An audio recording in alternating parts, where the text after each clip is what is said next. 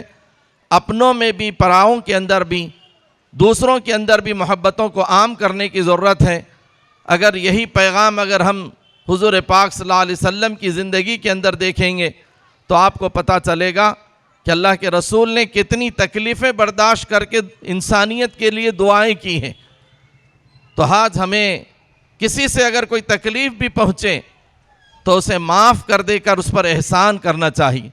معاف کر دینا بڑی دولت ہے, لیکن اس سے بڑا کام یہ ہے کہ ہم جس سے کوئی مسئلہ پیش آ جائے, خاندان میں ہو, دوست احباب میں ہو, تو معاف کرنے کے بعد اس پر احسان کریں. یہ اور بڑا معاملہ ہے کہ میرے اور آپ کے آقا نے معاف ہی نہیں کیا, بلکہ بہت سے واقعات ایسے ہیں کہ آپ علیہ الصلاۃ والسلام نے معاف کرنے پر ان کے احسانات بھی کیے ہیں. ان کی زندگی کے اوپر ایسے نقوش اللہ کے رسول کی زندگی سے آئے کہ وہ لوگ اسلام قبول کر لیے ہیں.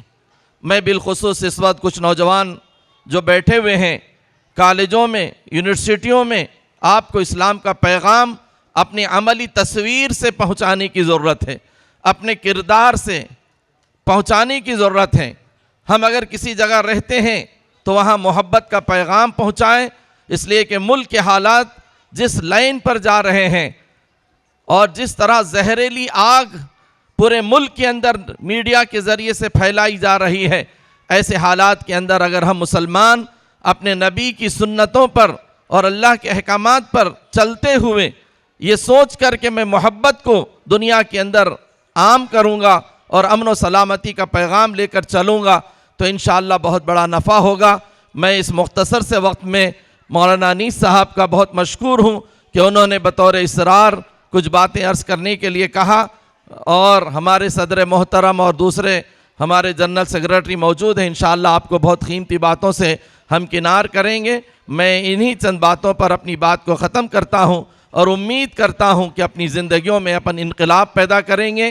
اگر کسی سے تکلیف پہنچی تو تکلیف کو بدلہ نہیں لیں گے, بلکہ تکلیف کو ہم معاف کر کے ان کے اوپر احسان کا معاملہ کر کے اپنے ہو, غیر ہوں, برادران وطن ہوں, سب کے ساتھ اچھا سلوک کریں گے. اور زبان کا استعمال بہت بہتر کرتے ہوئے یہ سوچیں گے کہ میرے نبی نے فرمایا ہے نہ کسی کو ہاتھ سے تکلیف دوں, نہ کسی کو زبان سے تکلیف دوں, نہ اپنے عمل سے کسی کو نقصان پہنچاؤں. میں انشاءاللہ اس راہ پر چلوں گا تو دنیا میں بھی ہم سکون سے رہیں گے اور آخرت میں بھی کامیاب ہوں گے. وما علینا الا البلاغ. حضرت کی نصیحت برے باتوں کو ہم انشاءاللہ عمل کریں گے. اب اس کے بعد ہم آئے ہوئے مہمانوں کا استقبال من جانب ائمہ و علماء اور نوجوانان سعادت نگر کی جانب سے پیش کرنے جا رہے ہیں. اس کے لیے میں آج کے مہمان خصوصی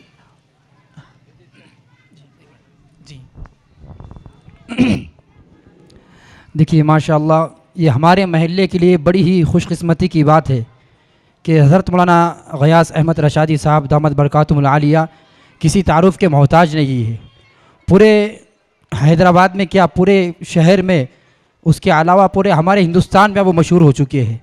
اور الحمدللہ حضرت کے کام کا میں خود گواہ ہوں. تقریباً میں 7 دن ممبئی سے سفر کر کے ہم لوگ گئے تھے حیدرآباد میں, تو حضرت کے کام کو دیکھنے کے لیے 7 دن تک ہم حضرت کے تمام کاموں کا جائزہ لیتے رہے. تو وہ جو کام حضرت لے کر چل رہا ہے یقیناً وہ ایک شخصیت نہیں ہے بلکہ ایک بڑا کارواں لے کر چل رہا ہے. تو وہ ہمارے شہر میں آئے اور ہم ان کا استقبال نہ کریں تو یہ ہماری بڑی بدنصیبی ہوگی.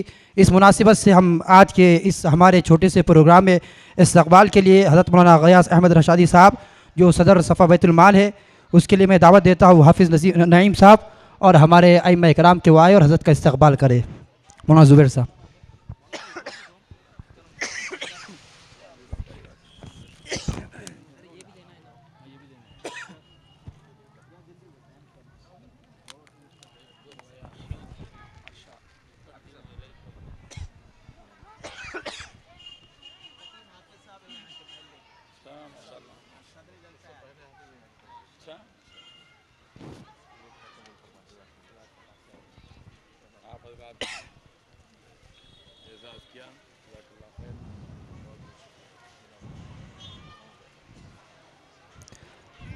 درد دل کے واسطے پیدا کیا انسان کو، درد دل کے واسطے پیدا کیا انسان کو، ورنہ کم نہ تھے طاعت کے لیے کر رو بیا۔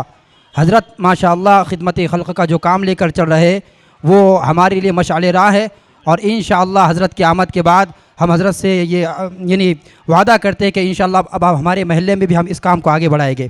اب اس کے بعد ہمارے آئے ہوئے دوسرے مہمان مولانا مصدق القاسمی صاحب جو سیکریٹری ہے صفا بیت المال اور صدر ہے دعوت اکیڈمی کے، چلے گئے۔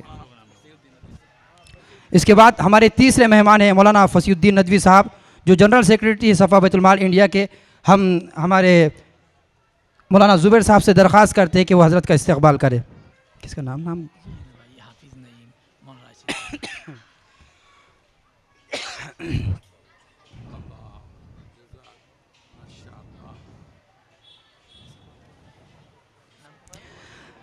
مولانا وسیم الحق ندوی صاحب جو خازن ہیں صفا بیت المال انڈیا کے۔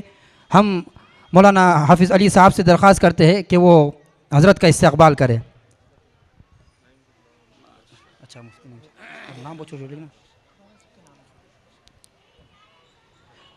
اسی طرح سے ہمارے آئے ہوئے مہمانوں میں صفا بیت المال کے نائب صدر مولانا مفتی عبد المحیمن اظہر قاسمی صاحب دامت برکاتہم العالیہ۔ اچھا اسی طرح سے ہمارے آئے ہوئے مہمانوں میں ایک عبداللہ معاذ حسامی صاحب ہے۔ ہم جناب مفتی نعیم صاحب سے درخواست چلے گئے۔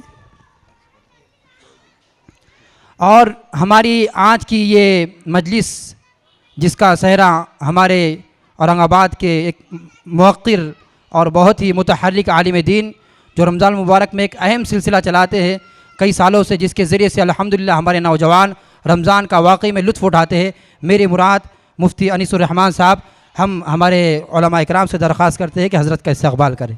چلو سب مل کے کر لوں۔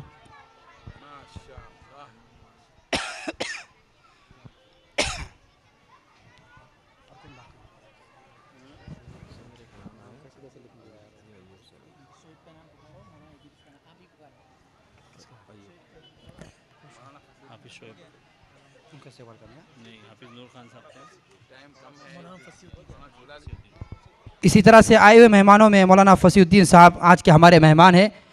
ہم ان کے استقبال کے لیے حافظ شعیب صاحب کو دعوت دیتے ہیں کہ وہ آئے اور استقبال کریں۔ اچھا ٹھیک ہے ٹھیک ہے۔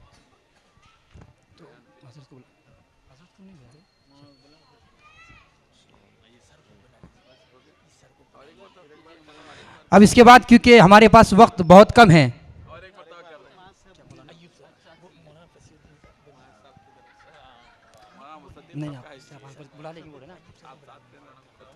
اب کیونکہ وقت کی تنگی کی وجہ سے مزید ہمارے سامنے اور بھی شخصیات ہیں جن کا ہم نے استقبال کرنا چاہیے تھا، لیکن کیونکہ وقت ناکافی ہے ہمارا۔ ماشاءاللہ ہمارے یہ علماء اور نوجوانوں کا ایک زبردست ربط ہے اور دونوں نے مل کر اس مجلس کو سجایا ہے۔ ہمارے نوجوان کو اللہ جزائے خیر عطا فرمائے۔ سب نیچے بیٹھے ہوئے ہیں، نیچے کھڑے ہوئے ہیں، انہوں نے اپنے سر کے تاج علماء کو اسٹیج پر بٹھایا ہے۔ صفا بیت المال اورنگ آباد کی جانب سے ان نوجوانوں اور علماء کی خدمت میں اعتراف خدمت کا ایوارڈ پیش کیا جا رہا ہے۔ سارے نوجوانوں سے درخواست ہے کہ اسٹیج پر تشریف لائیں، اور وہ سارے علماء بھی جو اس پروگرام کے نظم و ضبط میں شریک تھے ان سب سے بھی درخواست ہے کہ تشریف لائیں۔ آپ سب کی خدمت میں ایک اعتراف خدمت ایوارڈ پیش کیا جا رہا ہے۔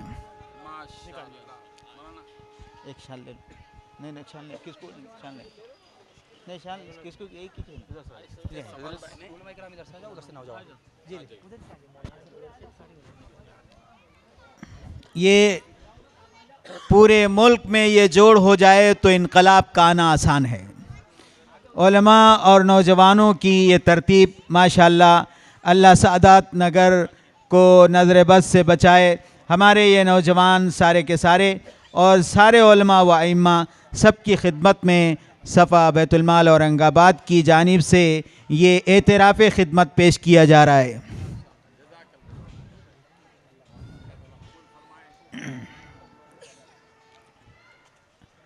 بتائیں فیروز صاحب، بتائیں 2 منٹ۔ ہاں بتائیں 2 منٹ۔ اس میں آپ تمام علماء و ائمہ و نوجوانان سعادت نگر کی بے مثال خدمات کا ہم ذمہ داران و ٹرسٹیان صفا بیت المال انڈیا و صفا بیت المال شاخ اورنگ آباد دل کی عمیق گہرائیوں سے اعتراف کرتے ہیں اور آپ تمام کی جان مال عزت و آبرو میں برکت اور ہر طرح کی نظر بد سے حفاظت کے لیے دعا گو ہیں اور امید کرتے ہیں کہ اسی طرح صفا بیت المال اورنگ آباد کی مختلف سرگرمیوں میں آپ تمام ہر موقع پر ہر طرح کی قربانی کے لیے تیار ہوں گے۔ اللہ آپ کا حامی و ناصر ہو۔ لیجیے روشن آپ سب یہاں قرآن پاک کی یہ تفسیر دیکھ رہے ہیں۔ حضرت مولانا غیاث احمد رشادی صاحب نے صرف ایک سال میں یہ 5000 صفحات پر مشتمل عام فہم تفسیر لکھی ہے جو شہر کی تقریباً مساجد میں صبح فجر بعد یا عصر بعد پڑھی جا رہی ہے۔ 14000 مساجد میں اس کی تعلیم کا آغاز ہو چکا ہے۔ انشاءاللہ ہمارے علماء کرام نوجوانوں کی نگرانی میں آپ کے علاقے کی مساجد میں بھی انشاءاللہ اس کا آغاز ہوگا۔ ہم اپنے مرحومین کی جانب سے ایصال ثواب کے لیے پیٹی دیتے پارے کی اس پیٹی سے زیادہ بہتر اس کو مسجد میں دے کر اس کی تعلیم کا آغاز کیا جائے۔ تو عام فہم زبان میں یہ ہے، آپ حج ہاؤس کی مسجد دیکھیں گے، مولانا نسیم الدین صاحب مفتاحی وہ بھی اس کو جاری کر چکے ہیں اور اکثر مساجد میں انشاءاللہ اس کا آغاز ہو چکا ہے۔ آپ کے یہاں بھی آغاز اگر کوئی کرنا چاہتا ہے تو یہ تفسیر اپنے گھر میں بھی خود بھی پڑھ سکتے ہیں اور مسجد میں شروع کرانے کے لیے اپنے مرحومین کی جانب سے ایصال ثواب کے لیے دی جا سکتی ہے۔ اس کی ویسے ہدیہ 4500 روپے تھا، لیکن حضرت نے 3000 روپے اس کی جو خرچ آیا ہے اسی کو رکھا ہے تاکہ آسانی کے ساتھ ساری مساجد میں اور گھر میں اس کو پڑھا جا سکے۔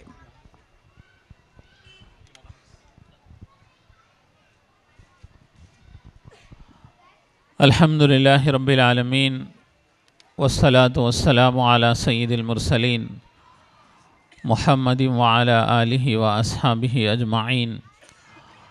اما بعد فاعوذ باللہ من الشیطان الرجیم بسم اللہ الرحمن الرحیم۔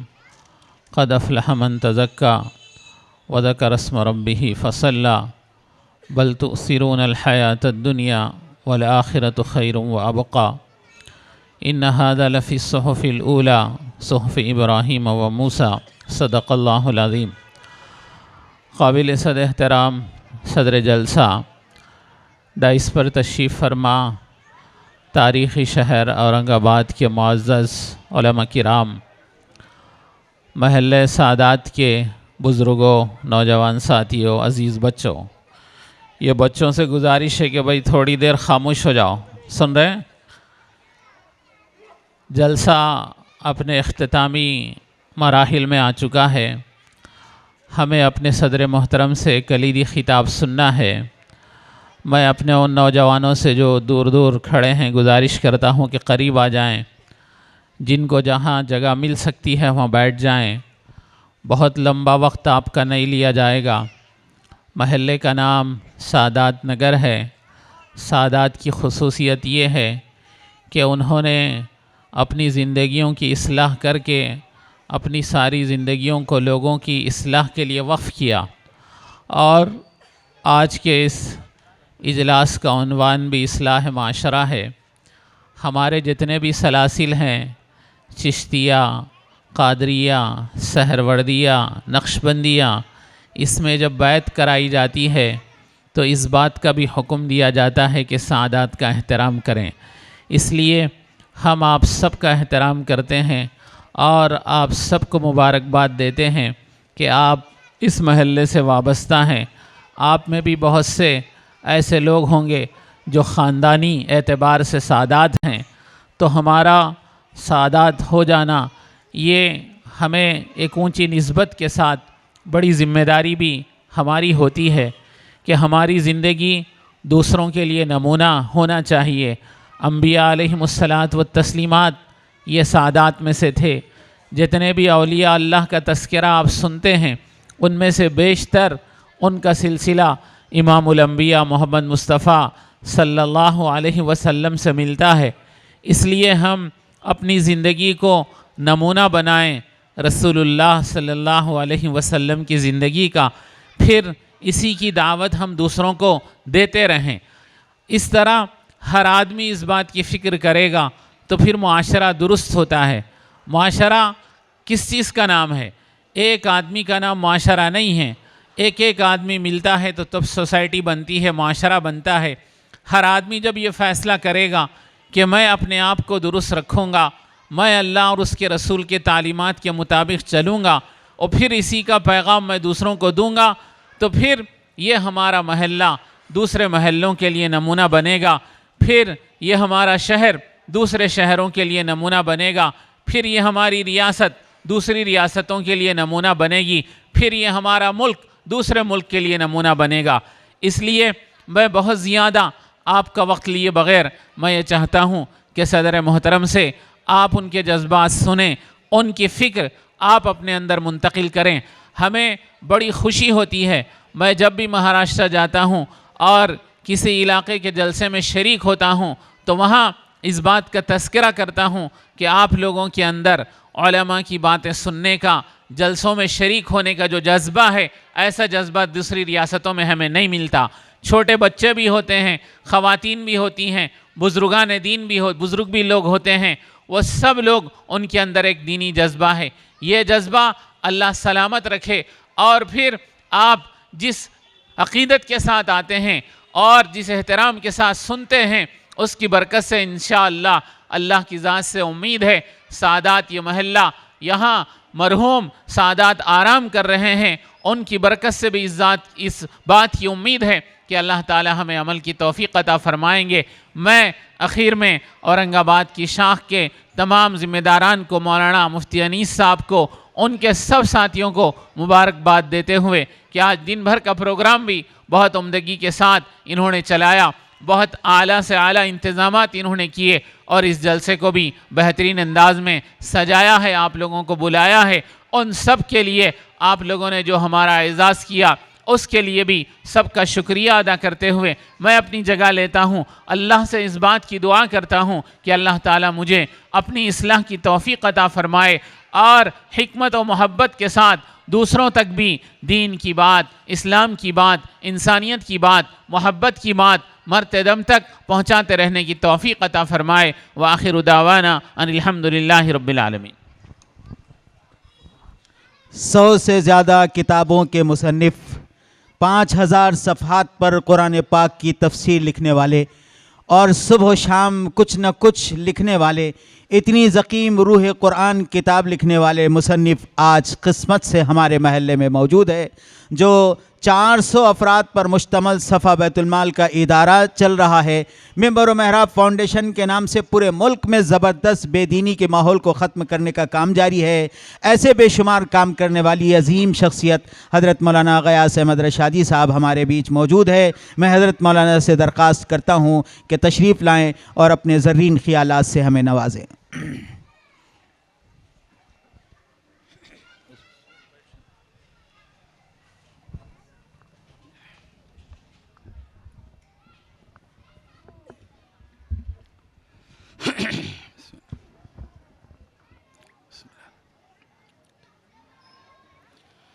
الحمد لله وكفى وسلام على عباده الذين اصطفى أما بعد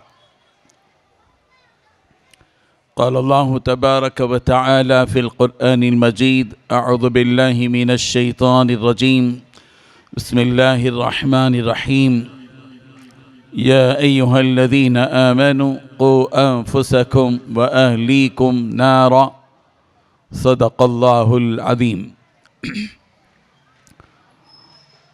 اسٹیج پر رونق افروز صفا بیت المال کے ٹرسٹیان،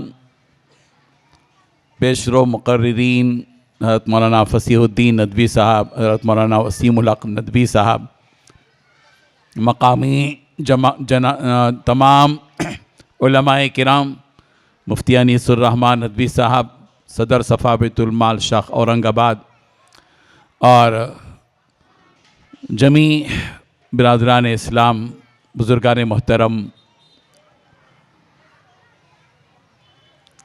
آج کا یہ اجلاس اصلاح معاشرہ کے عنوان پر رکھا گیا ہے۔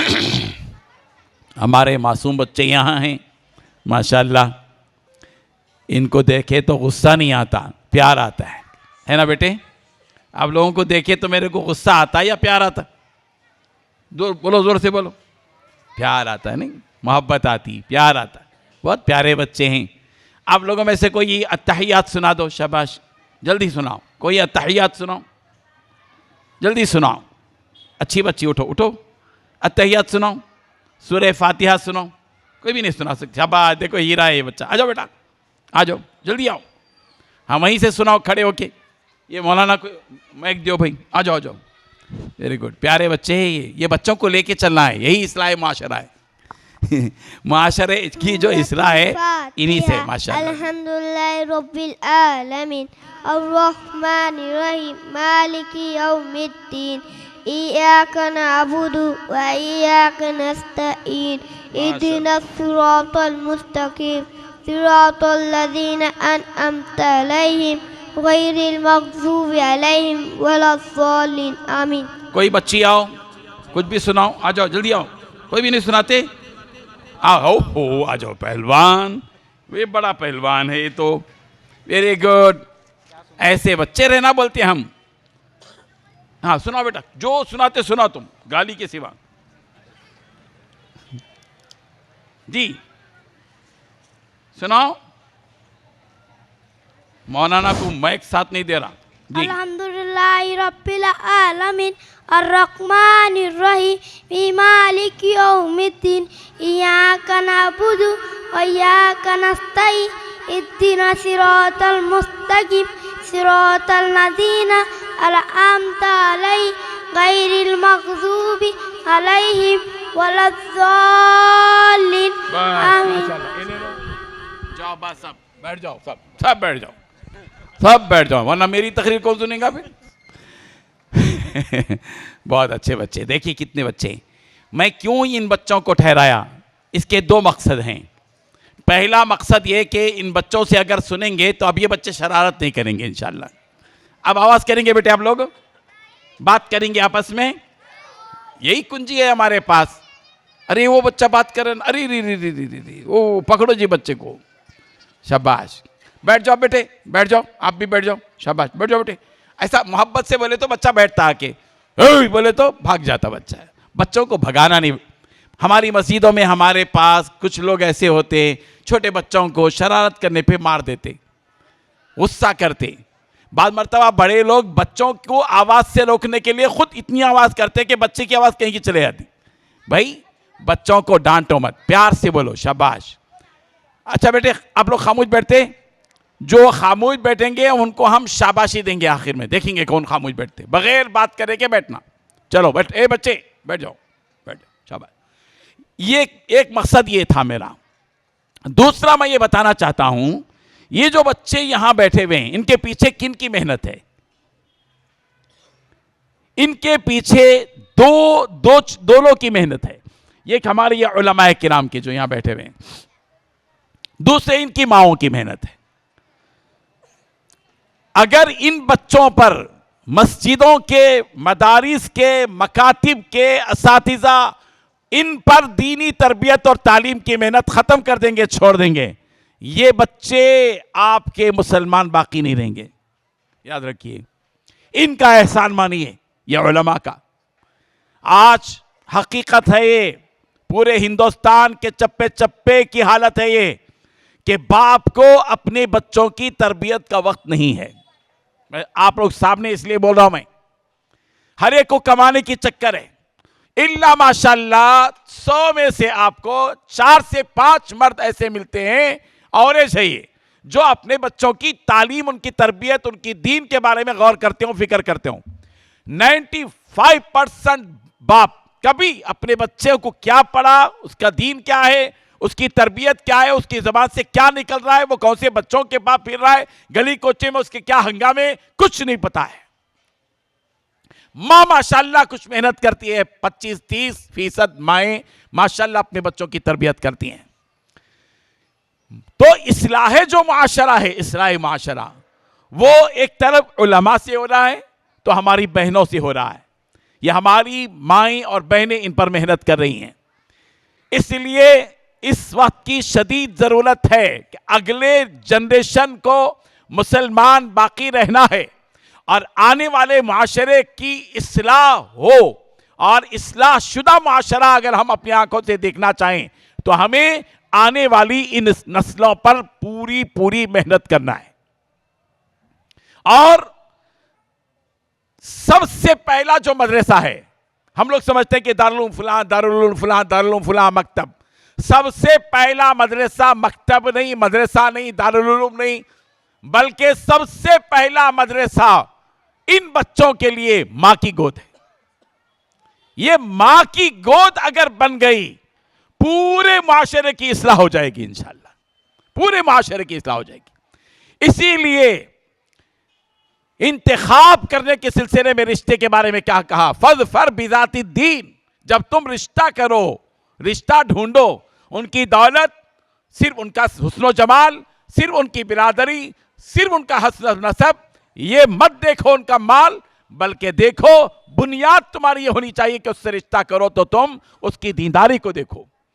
ایک تربیت یافتہ بیوی آئے گی تو اس سے جو اولاد پیدا ہوگی وہ صالح، نیکوکار، با اخلاق، بہترین سپوت اور اس ملک کا بھی اور ملت کا بھی ایک تاریخ بنانے والا فرد پیدا ہوگا.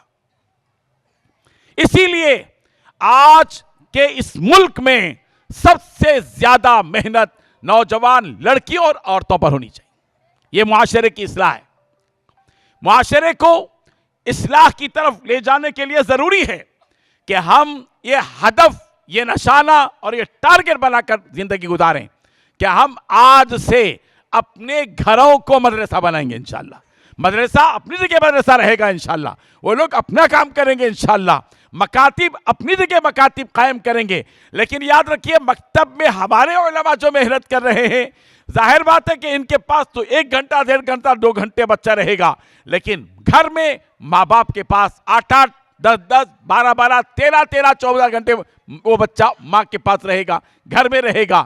اگر ماں اس کی تربیت کا خیال نہیں رکھے گی، ماں اس بچے کے زبان سے نکلنے والے الفاظ پر اور اس کے دل و دماغ پر محنت نہیں کرے گی، تو ظاہر بات ہے کہ آنے والی نسلیں مومن و مسلمان باقی نہیں رہیں گی.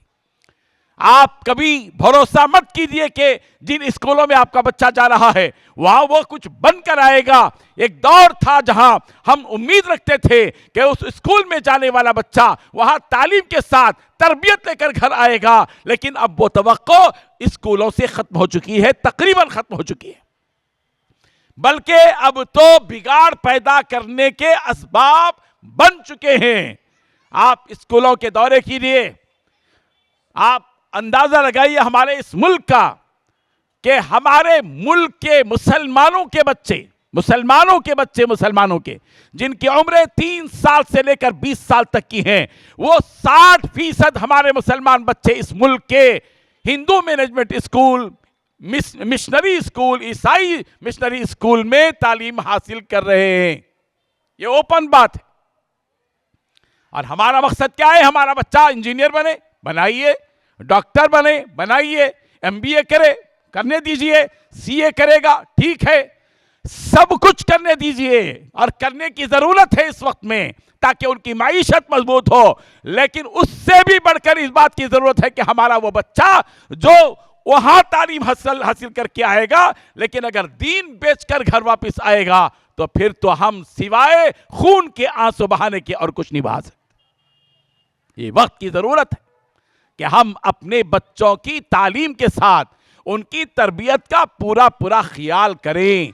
صرف تعلیم کو نشانہ بنائیں گے، صرف سرٹیفکیٹ کے ایک پرزے پر آپ کی نظریں ہوں گی، اور آپ کے بچے کے میڈلز پر، اس کے مومنٹوز پر آپ کی نظریں رہیں گی کہ میرے بچے نے اتنے نمبرات لیے، میرے بچے نے یہ ڈگری دی، وہ ڈگری دی، یہ مومنٹو ملے، یہ ایوارڈ ملا، یہ انعام ملا.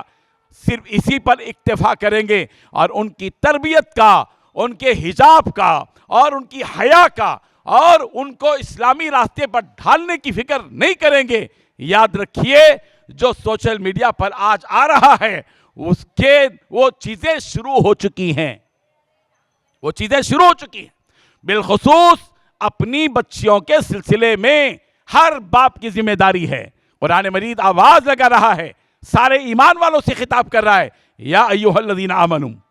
یہ جو قرآن مجید میں یا ایھا الذین آمنو کا لفظ آیا ہے, اے ایمان والو, یہ ایک جملہ ہے. یہ اے ایمان والو, اے ایمان والو کا جہاں جہاں قرآن مجید میں تذکرہ ہے, اے ایمان والو. جب بھی ہم قرآن مجید پڑھیں یا ایھا الذین آمنو پر ہماری نگاہ پڑے, ہمارے کان کھڑے ہو جانا چاہیے, بندگی کا احساس زندہ ہونا چاہیے, ہمارا ضمیر جاگ جانا چاہیے, اور ہمارے ذہن میں ایک سوال پیدا ہونا چاہیے کہ میرا رب میرے ایمان کا واسطہ دے کر مجھے پکار رہا ہے. اے ایمان والو, میرے ایمان کو پروردگار سامنے رکھ کر مجھے پکار رہے ہیں. ہم اپنے پروردگار سے سوال کریں, اے اللہ, اے میرے پروردگار, اے زمین و آسمان کے خالق اور مالک, اے ستاروں اور سیاروں کے خالق اور مالک, اے چاند اور سورج کے خالق اور مالک, اے آگ, ہوا, پانی اور مٹی کے خالق اور مالک, مجھے بتائیے آپ میرے خالق اور مالک ہیں, میرے معبود ہیں. آپ مجھے کس چیز کے لیے پکار رہے ہیں, کیا کہنا چاہتے ہیں آپ؟ جہاں جہاں اللہ تبارک و تعالیٰ نے یا ایھا الذین آمنو, یا ایھا الذین آمنو کا ہے, وہاں ایمان کا واسطہ دے کر ایمان والوں کو پکار کر کہا ہے. انہی میں سے ایک ہے یہ بھی آیت. کیا کہہ رہے ہیں اللہ تبارک و تعالیٰ؟ یا ایھا الذین آمنو, اے ایمان والو, قو انفسکم و اہلیکم نارا.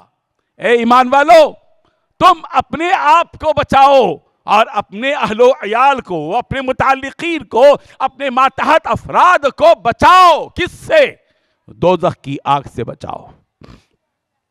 یہ دوزخ کی آگ کی طرف ہماری نسلیں اگر جا رہی ہوں, ہماری بہنیں, ہماری بھتیجیاں, ہماری بھانجیاں, ہماری بیویاں, ہماری بہنیں, ہمارے رشتہ دار, ہمارے بھتیجے, ہمارے بھانجے, ہمارے پوترے, ہمارے نواسے, وہ جتنے کے جتنے ہمارے متعلقین ہیں, اور ہم ہیڈ آف دا فیملی ہیں, ہم خاندان کے افراد کے ذمہ دار ہیں, مسئول ہیں, تو پروردگار کی طرف سے یہ حکم ہے کہ تم اپنے آپ کو بھی دوزخ کی آگ سے بچاؤ اور اپنے گھر والوں کو بھی دوزخ کی آگ سے بچاؤ. آپ اندازہ کیجئے صاحب, اس وقت اسکولوں میں پڑھنے والے بچے منشیات کا شکار ہو رہے ہیں, بے حجابی کا, بے حیائی کا, بلکہ اب تو ان کے ذہنوں میں کافرانہ, ملحدانہ, مشرکانہ چیزیں پیدا کی جا رہی ہیں. ہم سمجھتے ہیں کہ بچہ پڑھ رہا ہے تو پڑھ لینے دو, کیا ہے اس میں. بہت سے مسلمانوں نے بغیر کسی علم کے جرأت کے ساتھ یہ سوال کیا, صاحب وندے ماترم پڑھنے میں کیا ہے, سوریہ نمسکار پڑھنے میں کیا ہے؟ بھائی اسی میں تو ہے ہمارا ایمان. اگر ہم وہ پڑھیں گے تو ہمارا ایمان, ہماری توحید مجروح ہوگی, ہمارا ایمان کے خاتمے کی بات ہوگی, اس لیے کہ ہماری بنیاد توحید پر ہے. ہم ایک اللہ کی عبادت کرنے والے بندے ہیں, اور ہم سب کی ذمہ داری ہے کہ ہم اپنی نسلوں کو, اپنے ماتحتوں کو, اپنے متعلقین کو, اپنے اہل و عیال کو, اپنے ساتھ رہنے والوں کو دوزخ کی آگ سے بچائیں, توحید پر قائم رکھیں, شرک سے ان کو بچائیں. وندے ماترم کا مطلب یہی ہے کہ ایک اللہ کو چھوڑ کر زمین کو اپنا معبود بناؤ. زمین ہماری محبوب تو ہو سکتی ہے مگر معبود نہیں بن سکتی. حضرت یعقوب علیہ السلام اپنے بچوں کو دین کی تربیت کرتے ہیں, توحید کا پیغام دیتے ہیں. اپنی آنکھوں سے ان کی تربیت یا ان کے تربیت یافتہ ہونے کو دیکھنے کے باوجود کیا سوال کرتے ہیں جب ان کی موت کا وقت آتا ہے؟ ام کنتم شہداء اذ حضر یعقوب الموت اذ قال لبنیہ ما تعبدون من بعدی. حضرت یعقوب علیہ السلام کی موت کا وقت آیا, اپنے سارے بچوں کو بٹھا کر پوچھا, کیا سوال تھا؟ ہم اور آپ بھی ان نبیوں کے ماننے والے ہیں, ہم اور آپ بھی مسلمان ہیں ماشاءاللہ. ہماری موت کے وقت میں کیا کیا چیزیں یاد آتی ہیں؟ شیطان ساری بھولی ہوئی چیزوں کو یاد دلاتا ہے. یہ میرا کارخانہ کون سنبھالے گا, یہ میری کھیتی کون سنبھالے گا, یہ میرے گھر کو کون لے گا, میرے کاروبار کون سنبھالے گا, میری کمپنی کون سنبھالے گا, میرے بعد کیا ہوگا.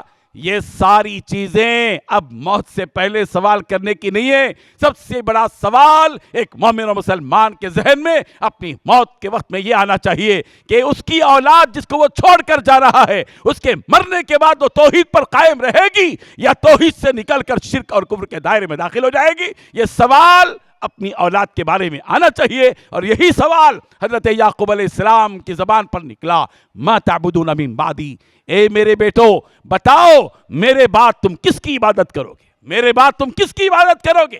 کس سے پوچھ رہے ہیں؟ کون پوچھ رہے ہیں؟ وقت کے نبی پوچھ رہے ہیں. کس سے پوچھ رہے ہیں؟ ان بچوں کو جو بچے ایک نبی اور نبی کی بیوی کی تربیت میں رہے, وہاں بھی ان کو امکان نظر آ رہا ہے کہ میرے مرنے کے بعد کہیں میرے بچے کفر اور شرک کی طرف نہ جائیں. ما تعبدون من بعد, میرے بعد بتاؤ کس کی عبادت کرو گے. وہ نبی کے پر تربیت یافتہ بچے تھے. کہا قالوا نعبد الہک و الہ آبائک, ابا جان فکر کرنے کی ضرورت نہیں, ہم آپ کے پروردگار کی اور آپ کے آبا و اجداد کے پروردگار کی عبادت کریں گے. ابراہیم کے رب کی عبادت کریں گے اور اسحاق و اسماعیل کے رب کی عبادت کریں گے. ہم کسی اور کی عبادت نہیں کریں گے جب تک اس دنیا میں رہیں گے, پروردگار کے فرما بردار بن کر زندگی گزاریں گے. یہ ہے وہ پیغام جو قرآن مجید کی یہ آیت اور حضرت یعقوب علیہ السلام کا سوال ہم سب کو بیدار کرتا ہے. ہم سب کو چاہیے آج اس تہیے کے ساتھ اٹھنا چاہیے. صرف مجالس کا منعقد کر لینا کافی نہیں ہے, جلسے بہت ہو رہے ہیں, لیکن جلسوں سے پیغام لے کر جائیں, جلسوں سے ایک انقلابی کیفیت دلوں کے اندر زندہ کر کے اٹھیں, اور جائیں تو اس حالت میں جائیں کہ میرے مرتے دم تک اس پیغام کو لے کر میں جیوں گا. یہ ہے وہ کامیابی جو اس قسم کے مجالس سے ہو سکتی ہے. ہمیں رسمی طور پر کام کرنے کا جو سلسلہ ہم نے جاری رکھا ہے, ہمیں اس کو ختم کرنا ہوگا. صرف جلسوں کا انعقاد نہ ہو, جلسے کیے جائیں, اس میں جتنا خرچ کیا جائے اس کی قیمت نکلنی چاہیے. اس کی قیمت یہ ہے کہ ہم سب کے اندر انقلاب پیدا ہو, انقلاب پیدا ہو. انقلاب صرف جلسوں سے نہیں ہوگا, انقلاب ہمارے دلوں کو زندہ کرنے سے ہوگا, ہمارے دلوں میں تحریک پیدا کرنے سے ہوگا. انقلاب ہمارے اندر وہ یقین محکم ہو, عزم محکم ہو, اور مضبوط یقین کے ساتھ اور مضبوط ارادوں کے ساتھ ہم اٹھیں گے کہ آج سے ہم اپنے ایمان کو بچائیں گے اور ہماری نسلوں کے بھی ایمان کو بچائیں گے انشاءاللہ. یہ کام آپ کو کرنا ہوگا. ملک کے اندر آنے والے حالات اب بتا رہے ہیں کہ اس وقت بھی ہم کو اسٹیپ لینا ہوگا, قدم بڑھانا ہوگا, اقدام کرنا ہوگا, تیاری کرنی ہوگی, اور آنے والی نسلوں میں دین کے باقی رہنے کے لیے ہم سب کو میدان میں اترنا پڑے گا. یاد رکھیے, اگر ہم لوگ یہاں کرتا پاجامہ ٹوپی اور داڑھی کے ساتھ یہاں بیٹھے ہوئے اور یہ سمجھتے ہیں کہ ہم روزانہ تہجد پڑھتے ہیں, اشراق پڑھتے ہیں, اوابین پڑھتے ہیں, 5 وقت نمازیں پڑھتے ہیں, جمعہ کا اہتمام کرتے ہیں, اور ہم اس لیے مسلمان ہیں, اللہ کے ہاں ہماری کوئی پرسش نہیں ہوگی, ہماری کوئی پوچھ نہیں ہوگی, یہ خام خیالی ہے. یاد رکھیے, ہم میں سے ہر ایک کو, بولنے والے سے بھی پوچھا جائے گا, سننے والوں سے بھی پوچھا جائے گا کہ تم نے وہ حق ادا کیا یا نہیں جو تمہارے سروں پر ذمہ داری تھی بوجھتی, دعوت دین کی, دین بیداری کی, اسلام کے اندر اسلام کا شعور بیدار کرنے کی جو ذمہ داری تمہارے کاندھوں پر تھی, اس ذمہ داری کو تم نے پورا کیا یا نہیں. تم اپنی نمازوں پر اکتفا کر کے زندگی گزار رہے تھے, تم اپنی نماز پڑھ کر خوش تھے کہ میں دیندار بن گیا. صرف اپنی نماز پڑھ کر اپنے آپ کو دیندار سمجھنے والا دھوکے کا شکار ہے. اس کو چاہیے کہ وہ اپنی دینداری کے ساتھ اپنے اطراف و اکناف کے ماحول میں رہنے والے بے دین لوگوں کو دین کی طرف لانا ہوگا. جب یہ سلسلہ چل پڑے گا امت کے اندر, ہر دیندار ایک بے دین آدمی کو دین کی دعوت دے, ہر دیندار, ہر نمازی ایک بے نمازی کو دین کی طرف نمازی بنانے کی کوشش کرے, ہر روزے دار ہر بے روزہ آدمی کو روزے کی تلقین کرنے والا بن جائے, تو پھر یاد رکھیے انقلاب آئے گا اس ملک کے اندر, اور پھر تبدیل ہو جائے گا اس کا نقشہ.